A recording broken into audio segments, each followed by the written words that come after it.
Hello, everybody. Today we're going to be reacting to the new J. Cole song, Port Antonio. Yeah. Is that what it's called? I think so. Yeah. Apologies for the street noise right now, if you can hear that. Yeah, we were just away for a little bit, so we hadn't had a chance to listen to this. So now we're doing it. I think we're just... just get straight. I think we'll just get straight into it. Yeah. Okay. Okay.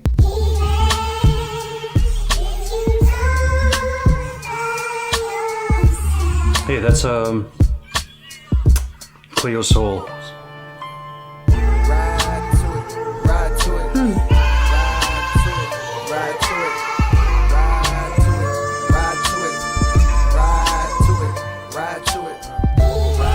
It sounds like Jay-Z.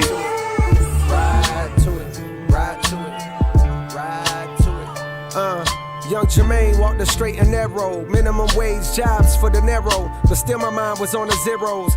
Jealous niggas wanna know just how my rhymes blew. Mono e mono, I'm Bono, I'm U times 2. Now I'm bougie, I done outgrew the fountain blue, but never forgot the spot where I developed my plot. To dwell at the top, the veil where all my skeletons locked. If I could do it all over, then I never would swap. I seen good, I seen bad, had my melanin mocked. I seen lifelong friends turn to devilish ops. I was Mike in red leather trying to tell him to stop. You better beat it for you see that heavy metal get popped. Whoa. He was a mean ass wing with a hell of a shot, but if no team draft king, he gon' bet on the block. You can't relate unless your father was not around and your mother went out and found someone else and then brought him around, and they salaries didn't combine when they married and brought you out of that poverty. Then you moved to a soft little part of town, so that when you back in the hood you feel awkward about it now. Then your confidence start to drown, but the rapping gave you some positive thoughts, so you jot them down. You jot them down. Ride to it, ride to it, ride to it, ride to it. Y'all niggas ain't stopping me. Y'all niggas ain't stopping me. Y'all niggas ain't stopping me. Yeah. Benjamin Button, cold flows, reverse time. To find deliveries good as mine, you gotta search primes. Upscaling heights higher than birds can perch, trying to be something, hoping that peace comes to my cursed mind. One thing's for sure, that I've matured from my first rhyme. I learned long ago, you can't please them all and it hurts trying. In this game where all you've got is your name like dirt, I'm smirking at niggas trying to besmirch mine. Absurd times, where the fake get told it is wise. I can see hate in both of your eyes, but the third's blind. So you search lines, but you struggle, which explains the puzzled look on the dull faces the word finds. I hate when raps become but like do not disturb signs. Can't knock it if I see it's about to do.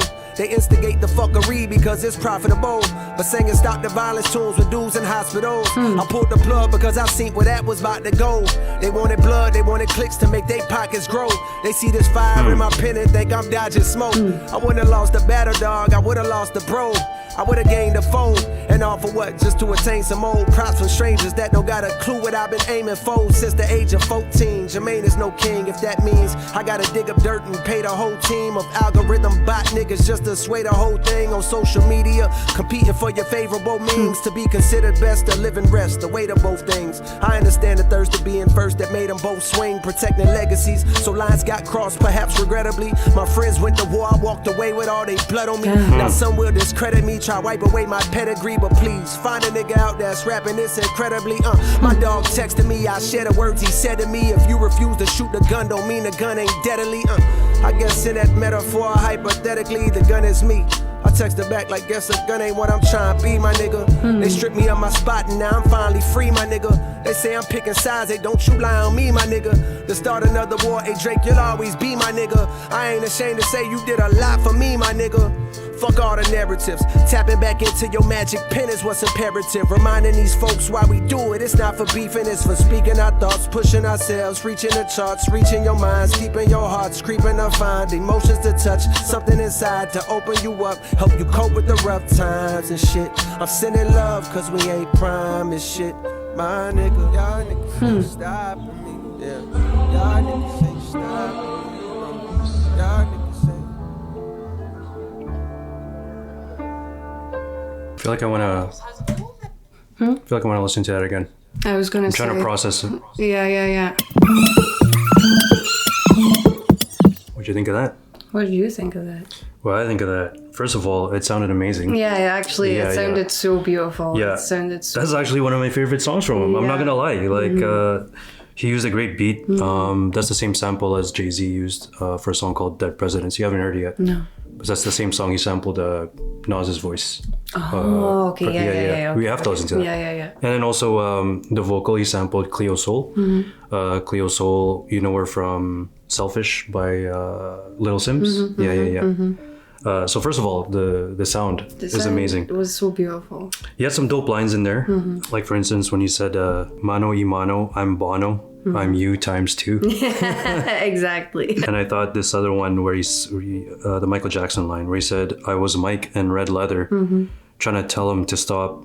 You better beat it before you see the heavy metal get popped." Because like in the music video, "Beat It," like he's trying to stop people from fighting, like the two sides or whatever. So I was like, okay. Those are great lines. Yeah. Then we get to the second verse. So yeah, when this first came out, people were like, oh, J. Cole addresses the beef and stuff. So I didn't see any of that. Like I didn't look into any details, obviously, when we were away. So I just wanted to see. But I did see on the thumbnails of like certain videos that like people were like kind of outraged or like there was a lot of talking points on here. What do you think? What did you think before I get into my little soliloquy? I thought again about the sound. I thought it was absolutely beautiful, and I totally agree. I think that's one of his best sounding songs. Actually, it was so beautiful. You did tell me that people were outraged, so I was waiting for something to be really outrageous. Right. And I guess there are some things in there that are kind of like, sure. Really? Like, you're really going to say that now? Go for it. But I don't think it's outrageous necessarily. Yeah. So he's basically talking about like, he doesn't think rap should be about this beef. This beef is all about like making money and proving who's number one. And he doesn't think it's worth it. Like he walked away from the beef because he could have won, but he didn't want to lose his friends in the process. He's basically like, fuck what everyone else thinks of me. Like, fuck everyone for thinking that I'm this and that. What they're saying about me on social media for like piecing out of this beef.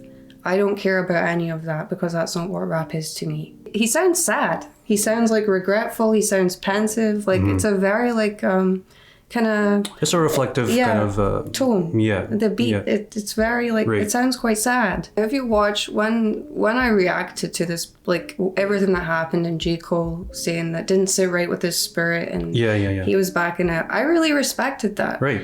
From a human standpoint. Everyone who's super like hip hop heads or whatever, like they were angry.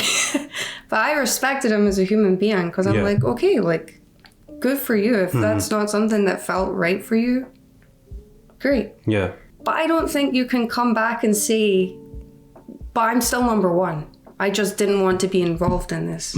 I think he kind of alludes to in this song that he doesn't really care about that. Like it doesn't matter to him. Like it's not all about being number one. It's not all about the money and whatever. He's kind of saying like that's not what it's about for him. So the thing about J. Cole, what we've learned about J. Cole, he's a really nice guy. Like he's just a good guy. He's such a good guy. I'm not gonna front like I wasn't a huge J. Cole fan like a decade ago because I just always thought he was a little bit corny and whatever. But I feel like in a good way. I know that sounds dumb. He's true to himself. Yeah, he's very earnest, I guess, very genuine. So that's why I like J. Cole in that sense. Anyway, the thing about him right now, I feel like he's caught between a rock and a hard place. Yeah, for sure. Because there's a rapper, J. Cole, who's been talking shit for the past 4 or 5 years. Like this new J. Cole where he's crazy bars, talking about like I'm the best and he's been catapulted to the top 3, whatever. And rightfully so. Like I think he's amazing. But then he has a human side where he just wants peace. Yeah. And it's clashing. I feel like the two are clashing right now. These two ideologies are clashing for him. And I feel like it's not, he's trying to reconcile those two ideas with this song, I think. And I think, and there's nothing wrong with that for him, as long as he's at peace with it. The only problem is like to the purists and to the critics, it doesn't look good. I guess to them, it's like, oh, this guy's sitting on a fence right now. I totally agree. Yeah, because if he's been talking all of this for the past few years about how he's the best and I'll get it, I'll take any rapper that comes at me, whatever.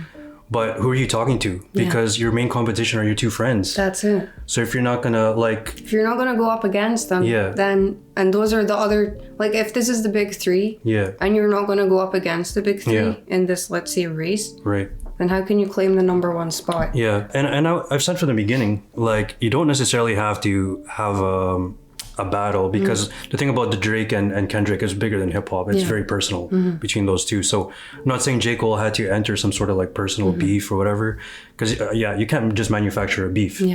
But he did put out 7 Minute Drill or whatever. It was called 7 Minute Drill. So he was the first one to jump out the window and put out a full song, right? So with that, he could have established the rule, the tone against like Kendrick or something. I've said it from the beginning that like it would have been cool if all three of them just put out an album together. That's not gonna happen. Over 8 songs. Like they don't have to be in the studio together. Just put out your best bars over Alchemist beats or something. 8 songs, whatever. And then people will just debate based on those songs. Like who's the best, whatever. Like this would have been one of the best albums of all time. Yeah.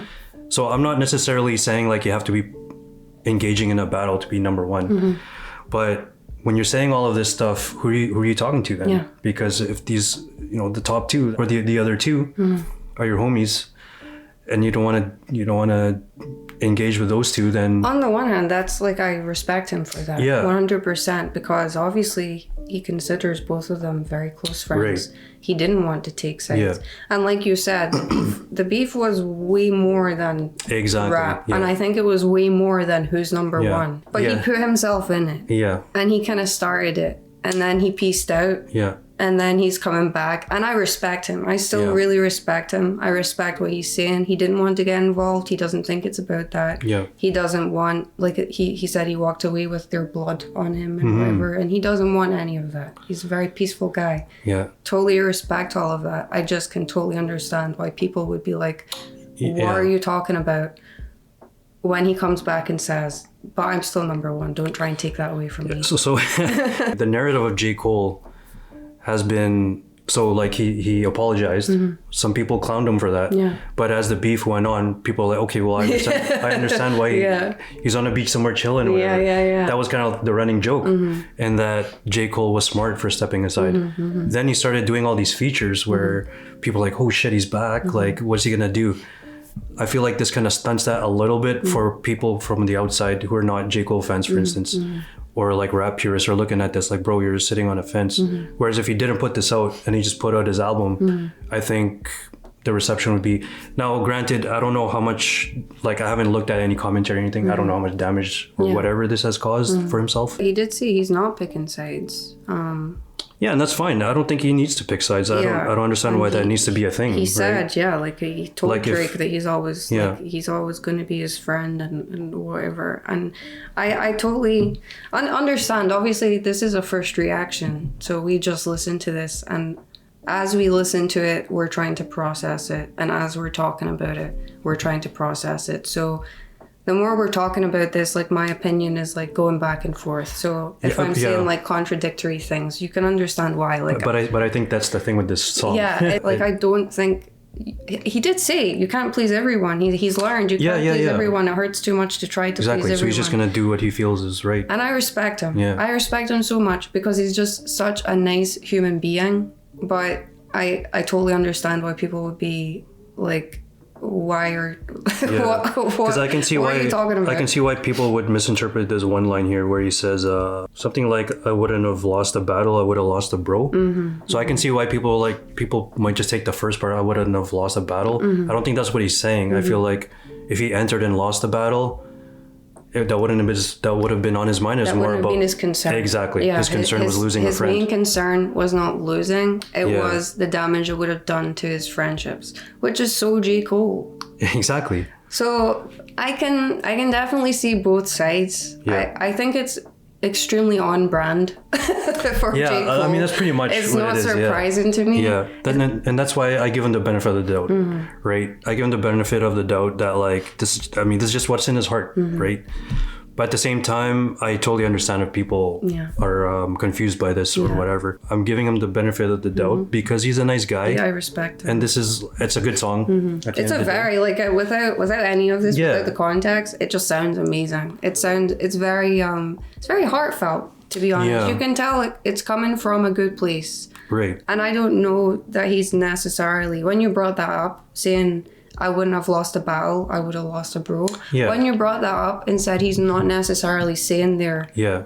definitely I would have won. Right. He's just saying it wouldn't have mattered to him the outcome. Yeah. It's the friendships that he was concerned about. That puts it in a different light for me. So maybe he's not even necessarily saying, if I had participated, I would have won. He's actually saying, if I had participated, it would have affected my friendships in a way I didn't want. Again, like I would say my biggest takeaway is just that he has these two ideologies that are just colliding right now. He's trying to make it. I think he's trying to reconcile those two ideas so he can move forward. Yeah. Because I think this is a thing that's going to be bothering him. Because people are going to say like you can't make those raps anymore, like based on your actions and stuff, which sucks because that's the J. Cole that I like. Like these features are insane. So we'll see what happens. Yeah. Like I think this upcoming album, I don't want to say his most important album of his career coming up, but it will definitely dictate what direction it goes in. I for one, I'm really anticipating this. I want to see. I'm anticipating what all three are gonna do. Yeah, actually. wow. Just a quick question before we finish. If he had dropped an album and hadn't addressed the beef any further and just dropped his album, don't you think people would have felt the certain way? I think so. Yeah. I think he had to address it in some way. So he did. He did. That's how he feels. So like, I mean, I could have my own idea of what he should say, but what does that mean? I don't know what he should have said. I don't know what he could have said that would have pleased everyone. And like he's not gonna please everybody. in his song, this song, like you can't try and please everyone. It's too difficult. And like I said before, he's caught between a rock and a hard place.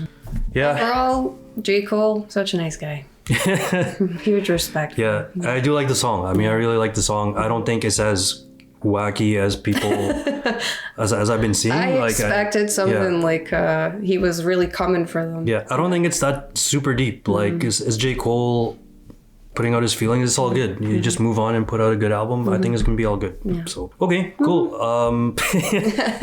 Sorry, our thoughts were kind of scattered. We're just working through them. Pretty much like this J. Cole song. Yeah, we're just kind of trying to work. Yeah. It's just it took time to kind of process like what is he saying and what are the main takeaways. But anyway, thanks for watching. Thank you so much. And see you guys in the next video. Yeah. Bye.